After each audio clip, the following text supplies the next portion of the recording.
कसे आहात मंडळी? पावसाळा म्हटलं की आठवते ती गरमागरम आळूची पातळ भाजी. आज मी तुमच्याबरोबर आमच्या कोकणातील पारंपरिक पद्धतीने बनणारी चविष्ट आळूची भाजी शेअर करत आहे. तर ह्यासाठी आपण काही कडधान्य भिजत घातलेले आहेत, जे सुरुवातीला मी तुम्हाला दाखवले. त्यामध्ये मी शेंगदाणा, पावटे, कडवे, हरभरा तसेच पांढरी चवळी असे सगळे कडधान्य घातलेले आहेत. तुमच्या आवडीनुसार तुम्ही घालू शकता. या रेसिपीमध्ये मी आळू मऊ आणि अगदी तोंडात विरघळेल असा होण्यासाठी एक खास ट्रिक दाखवली आहे. लसूण आणि हिरवी मिरची तेलात हलकी परतून त्यामध्ये आळू वाफवून घेतल्याने अतिशय मऊ आणि सुंदर आळू होते. चव अतिशय अप्रतिम लागते. भाजीची मजाच काही वेगळीच येते.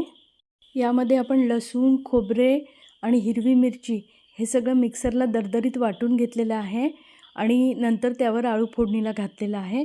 आणि या भाजीत शेंगदाणे, पावटा, चवळी, कडवे, हरभरे, काळा वाटाणा आणि ताज्या खोबऱ्याचा सुंदर संगम असल्यामुळे प्रत्येक घासाला अस्सल कोकणी चव मिळते. आळूमध्ये आमसूल आठवणीने घाला, कारण आमसुलामुळे आळू घशाला लागत नाही. आणि चवीसाठी थोडासा गूळ सुद्धा घाला. जेव्हा आमसूल आणि गूळ दोन्ही एकत्र येतात तेव्हा आंबट गोड अशी छान चव आळूला येते. गरम गरम आळू हे तुम्ही कशाबरोबरही सर्व करू शकता.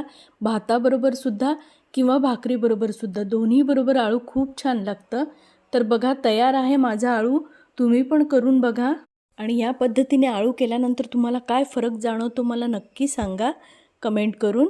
आणि माझे जर व्हिडिओ आवडत असतील तर लाईक शेअर करायला विसरू नका. धन्यवाद.